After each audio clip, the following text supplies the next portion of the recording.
The Primarchs as a concept. Before covering each Loyalist individually, it's worth understanding what a Primarch actually is within Warhammer 40,000's lore.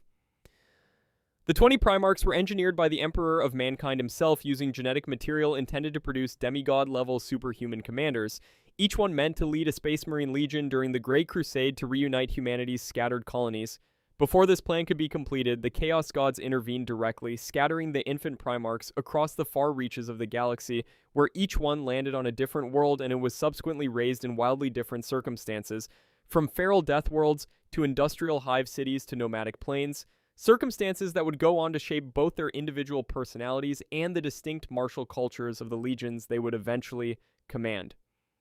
Each Primarch aged from infancy to full adulthood at an unnaturally accelerated rate before that aging process effectively stopped, leaving them biologically frozen at that point.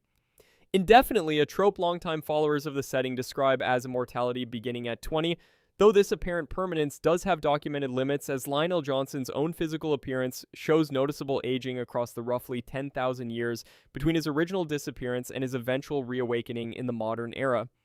Physically, every Primarch shares certain baseline modifications passed down from the Emperor's original genetic template, including 2 hearts, 3 lungs, and a range of additional organs not found in ordinary human anatomy, each one serving specific functions designed by the Emperor and his scientists to support their demigod-level physical capabilities. Of the 20 total Primarchs, 9 remained loyal to the Emperor throughout the Horus Heresy, while 9 turned traitor and sided with Horus and the ruinous powers of chaos, with the fates of the 2 remaining Primarchs shrouded in enough mystery and contradictory record-keeping that their stories are rarely discussed with the same confidence as their 18 brothers. Lion L. Jonson. Stranded from infancy on Caliban, a death world choked with monster-infested forests, the being who would become the Primarch of the Dark Angels Legion spent his earliest years surviving as a savage child alone in that wilderness before being discovered by knights belonging to an order of monster hunters simply known as the Order. He rose to become the Order's leader and cleansed his adopted homeworld of its beasts, a campaign that concluded just in time for the Emperor himself to arrive on Caliban and reveal Jonson's true origin, elevating him to command of the First Legion. As one summary of his character reflects, capturing the entirety of his existence up to that point, that I was ever and only thus, the hunter, the slayer of beasts. Jonson's defining trait among his brother Primarchs was an almost unshakable resistance to temptation, and accounts of the era note that he was tempted by the forces of chaos on numerous occasions throughout the Horus Heresy, yet never once turned, following the Emperor's orders without complaint, even to the point of being prepared to kill his own brother Guilliman, if it turned out the Ultramarine had betrayed their father. Despite this loyalty, Jonson's own legion harbored a devastating secret, a faction of his Dark Angels led by his former mentor and second-in-command, Luther, had turned traitor, and this hidden shame would haunt the Dark Angels chapter for the following 10,000 years, with Jonson himself returning to Caliban after the Horus Heresy's conclusion, only to discover the full extent of that betrayal waiting for him at his own home world. Jonson vanished from the wider Imperium not long after, and his story took an extraordinary turn in the modern era of the 41st millennium, when he was rediscovered and awakened once more inside the ancient fortress monastery known as the Rock, emerging to lead the Lion's Protectorate within the war-torn Imperium Nihilus. Notably, accounts of his reawakening describe him as having visibly aged during the roughly 10,000 years between his original disappearance and his current return, an unusual detail among Primarchs, whose biology typically stops aging once they reach full maturity, suggesting his extended absence took a toll even his engineered physiology could not entirely resist. He remains, alongside Roboute Guilliman, one of only 2 Loyalist Primarchs confirmed to be actively leading Imperial forces in the present day, Jagatai Khan. Commanding the White Scars, the legion known throughout the Great Crusade for their unmatched affinity for speed and lightning-fast mounted warfare, Jagatai Khan brought a distinctly nomadic warrior culture to the Emperor's armies, one built around swift, decisive strikes, rather than the grinding attrition warfare favored by some of his brothers. Alongside Leman Russ and Conrad Kersey, the Khan was among the Primarchs whose harsh formative years saw them effectively raised by wolves in the more literal sense, a detail that shaped the fierce, untamed independence he would carry into his command of the White Scars for the remainder of the Great Crusade and the heresy that followed. Within the broader dynamic of the assembled Loyalist Primarchs during the heresy's aftermath, The Khan was noted, alongside Leman Russ, as one of the brothers who barely listened to Rogal Dorn's nominal authority over their combined forces, reflecting his consistently independent streak even among his own allies. Following the war's conclusion, Jaghatai Khan's fate became one of the more mysterious among his surviving brothers, with accounts describing him as having vanished into the Webway, the network of ancient interdimensional pathways originally built by the Eldari, and his whereabouts remain unknown to this day. Unlike Sanguinius or Ferrus Manus, whose deaths are firmly documented, or Guilliman and Jonson, whose returns have been definitively confirmed in the current era, Jagatai Khan exists in the same uncertain category as several of his brothers, missing rather than dead, his continued survival treated as a distinct possibility rather than a settled fact within the Imperium's own historical record, and one of several Primarchs whose eventual rediscovery is considered by longtime followers of the setting to be a matter of when rather than if, given Games Workshop's ongoing pattern of gradually returning these characters to active status. Leman Russ, the Primarch of the Space Wolves, brought a warrior culture from his homeworld of Fenris that stood apart from nearly every other legion's more regimented military doctrine, favoring personal ferocity, tribal loyalty, and a barely restrained savagery that made the Space Wolves simultaneously among the most feared and most unpredictable of the Emperor's forces. If you are enjoying this so far, hit the like and subscribe button to see more videos like this. Leave a comment on your favorite Loyalist Primarch. Let's get back into the video. Russ reached Terra too late to take part in the final defense against Horus during the siege of the Imperial Palace, arriving only to discover that his beloved brother Sanguinius was already dead, and that the Emperor himself lay mortally wounded upon the Golden Throne. Overcome by rage and despair, Russ subsequently clashed bitterly with his surviving brother Primarchs, Roboute Guilliman, chief among them, over the sweeping reforms Guilliman proposed for the shattered Imperium, particularly the Codex Astartes and its mandate to split the once mighty Space Wolves Legion into smaller, more standardized companies.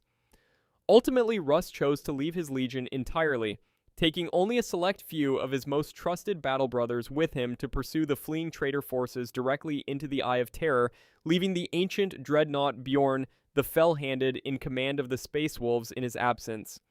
Before departing, he left his warriors with a solemn promise to return one day for a final apocalyptic battle his sons still refer to as the Wolf Time, a prophecy the Space Wolves chapter continues to believe in with unwavering conviction 10,000 years later.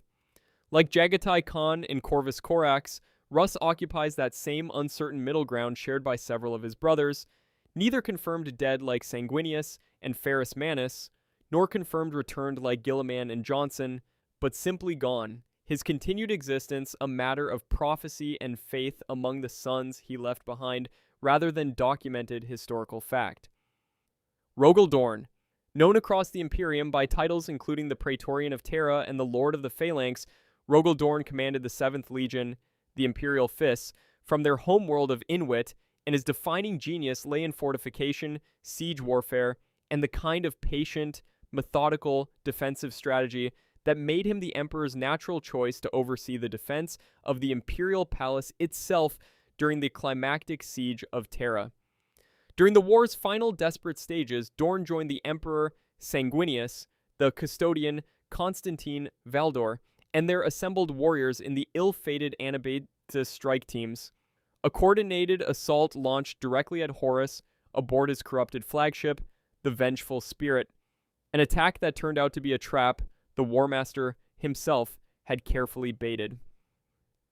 Among the gathered Loyalist Primarchs during the war's later stages, Dorn was described as nominally in charge of the assembled brothers, though accounts note that both Leman Russ and Jagatai Khan barely listened to his authority in practice, a tension that speaks to the broader difficulty of coordinating 9 strong-willed demigods even when they shared a common cause. Dorn's ultimate fate remains one of the more haunting mysteries among the Loyalist Primarchs, with accounts describing him as believed dead following the war's aftermath, though only a skeletal hand was ever recovered as evidence, leaving the true circumstances of his death and the lingering possibility that he somehow survived unresolved within the Imperium's historical record to this day. Even in his apparent absence, Dorn's legacy as a builder without equal persists directly through his sons. The Imperial Fists chapter, having inherited his singular obsession with fortification and defensive warfare, as their defining doctrinal identity, a legacy so thoroughly embedded in their culture that it continues to shape their tactics and self-image 10,000 years after their Primarch's disappearance. Sanguinius. Perhaps the most beloved and most tragic of all the Primarchs, Sanguinius commanded the Blood Angels Legion and was renowned throughout the Imperium for his striking white wings and a prophetic vision that foretold with agonizing certainty that he would ultimately die at the hands of his brother Horus. Despite knowing this fate awaited him, Sanguinius chose to confront Horus directly aboard the Vengeful Spirit during the climactic final stages of the Siege of Terra, traveling alongside the Emperor, Rogal Dorn, and Constantine Valdor as part of the Doomed and Abasis strike teams in an assault that Horus had deliberately engineered as a trap, using his mastery over the corrupted warp energies suffusing his flagship to isolate Sanguinius and draw him into an extended one-on-one duel within his own throne room. Horus attempted one final time to seduce his once-beloved brother over to the side of chaos, and when Sanguinius refused, the War Master ultimately overpowered and killed him, shattering his body utterly with the massive demonic mace known as Worldbreaker. Sanguinius' sacrifice was not in vain. His death created the specific psychological and spiritual weakness in Horus that the Emperor would exploit only moments later to finally destroy the War Master once and for all, ending the heresy at its source. That same death, however, cursed every subsequent generation of Sanguinius' sons with the Black Rage, a psychic echo of his final, agonizing moments that continues to drive individual Blood Angels into a berserk, self-destructive madness across the following 10,000 years of the chapter's history. In pure hand-to-hand combat capability, Sanguinius is generally considered, alongside Horus himself, to have been among the very strongest of all 20 Primarchs, a warrior whose martial gifts were matched only by the tragedy of the fate that had been foretold for him from the very beginning of the war. Of every Primarch covered in this list, his death is among the most definitively documented, leaving no ambiguity of the kind that surrounds Dorn, Russ, Khan, Vulkan, Vulkan, or Corax. Ferrus Manus. Known to his brothers as the Gorgon and to his own legion as the Great Iron Father, Ferrus Manus commanded the 10th Legion, the Iron Hands, from their harsh homeworld of Medusa, where he had earned his signature living metal hands by plunging his fists directly into the body of a great silver worm in a formative trial of strength and will.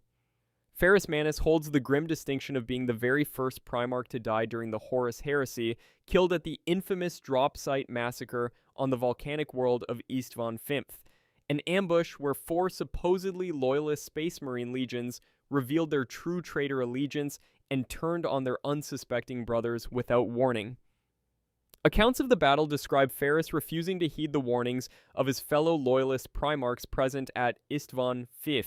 a stubbornness that contributed directly to the disastrous outcome that followed. He was ultimately killed and beheaded by his closest friend and brother, Fulgrim of the Emperor's Children, who had by that point already fallen fully under the corrupting influence of a demonically possessed weapon known as the Blade of the Layer, its influence twisting Fulgrim's mind toward chaos before eventually possessing him entirely. Fulgrim subsequently presented Ferrus Manus' severed head to Horus as grim proof of the Legion's betrayal, an act that marked one of the heresy's earliest and most personally devastating tragedies, a duel in death that Warhammer lore has repeatedly singled out as one of the war's single most pivotal moments.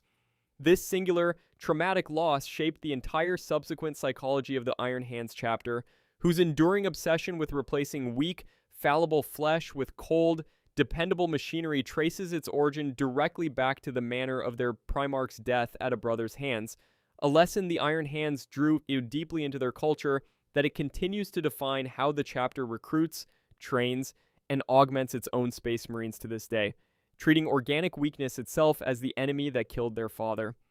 Roboute Guilliman. Widely regarded as the single most administratively gifted of all 20 Primarchs, Roboute Guilliman commanded the Ultramarines Legion and authored the Codex Astartes, the foundational military doctrine that would come to restructure the entire remaining Space Marine legions in the aftermath of the Horus Heresy, splitting them into smaller, more standardized chapters specifically to prevent any single commander from ever again amassing the kind of overwhelming, unchecked military force that had allowed Horus's betrayal to nearly topple the Imperium entirely. This reform proved deeply controversial among his surviving brothers, sparking bitter, lasting friction with Leman Russ in particular, whose own Space Wolves resisted the Codex's mandated restructuring, and Guilliman, similarly, struggled to establish full mutual trust with Lionel Jonson, a fractured relationship whose consequences played out with severe repercussions during the ill-fated Imperium Secundus period following the heresy's end. A short-lived successor state, the two Primarchs had attempted to jointly establish and govern together. Despite these tensions, when circumstances demanded genuine unity among the Loyalist Primarchs, accounts of the era consistently note that they were able to pull together in a way that no faction among the traitor Primarchs, riddled with their own rivalries and competing ambitions, ever proved capable of replicating. Guilliman's own story took perhaps the most dramatic turn of any Primarch in the current era of the 41st millennium, having been returned to active leadership as the Lord Commander of the Imperium and Imperial Regent following his revival in 2017, making him, alongside Lionel Jonson, one of only two Loyalist Primarchs confirmed to be actively leading Imperial forces in the present day, a resurrection whose ripple effects have reshaped the entire political and military structure of the modern Imperium in the millennia since his return. Vulkan. Commanding the Salamander's Legion, Vulkan was renowned throughout the Great Crusade and the heresy that followed as the single physically strongest of all 20 Primarchs, a warrior whose imposing frame and raw physical might belied a personality defined, somewhat paradoxically, by genuine kindness and a deep, abiding compassion for the common soldiers and civilian populations his legion was sworn to protect. This combination of overwhelming physical power paired with an unusually gentle disposition set Vulkan apart from many of his brothers, and his Salamanders chapter inherited that same duality directly, becoming renowned across the wider Imperium for both their fearsome close-quarters combat prowess and their unusually compassionate treatment of the civilian populations they were deployed to defend. Vulkan's ultimate fate following the conclusion of the Horus Heresy remains genuinely unresolved within the Imperium's historical record, with accounts consistently describing him as missing and referring to him specifically as a perpetual, a being of extraordinary longevity whose continued survival across the millennia is treated as a matter of ongoing belief and prophecy among his sons rather than confirmed historical fact. This status, believed to be alive somewhere in the galaxy despite 10,000 years without confirmed contact, places him among several of his surviving brothers whose whereabouts scattered in the chaotic aftermath of the war's conclusion, each one representing a piece of unfinished business the wider Imperium has never been able to fully resolve or lay to rest. Corvus Corax. The Primarch of the Raven Guard, Corvus Corax commanded the 19th Legion with a doctrine built around stealth, infiltration, and precision strikes rather than the grinding, straightforward warfare favored by many of his brothers, a combat philosophy his sons carry forward to this day as one of the Imperium's most secretive and elusive chapters. Like several of his fellow Loyalist Primarchs, Corax's fate following the Horus Heresy's conclusion left the Imperium without a confirmed resting place or final record of his death, and accounts of his continued existence describe him as missing in a very particular sense, roaming the warp itself in an endless, solitary hunt against the forces of chaos, a pursuit that more recent accounts confirm has continued directly through the ancient webway network into the present era, with Corax reportedly still actively hunting down the forces of chaos throughout those hidden pathways even now. This ongoing, largely solitary crusade distinguishes Corax's post-heresy story from both the confirmed deaths of Sanguinius and Ferrus Manus and the triumphant returns of Guilliman and Jonson, positioning him instead among the Primarchs whose survival is treated as an active, ongoing reality rather than either a settled tragedy or a completed resurrection. A lone hunter still pursuing his father's ancient enemies across the depths of the warp, even as the Imperium above continues to fracture without him. Taken together, these 9 brothers represent every possible outcome the Horus Heresy could produce for a Primarch who chose to remain loyal to the Emperor. 2. Sanguinius and Ferrus Manus died outright during the war itself, their deaths documented in enough detail that no real ambiguity surrounds them. 2 more, Guilliman and Jonson, have since returned to active leadership within the Imperium of the 41st millennium, each resurrection reshaping the political landscape of the setting in the years following their respective revivals. The remaining 5, Dorn, Russ, Khan, Vulkan, and Corax, occupy a shared category of uncertainty that has defined much of their storytelling potential for decades, neither confirmed dead nor confirmed alive. Their absence treated by their own sons as prophecy rather than loss, a promise of eventual return rather than a eulogy. Given Games Workshop's demonstrated pattern of gradually reintroducing these towering figures back into active continuity, that uncertainty remains, for now, the closest thing to open narrative territory the setting's oldest characters still possess. Which Loyalist Primarch do you think deserves to return to the Imperium next? Drop it in the comments.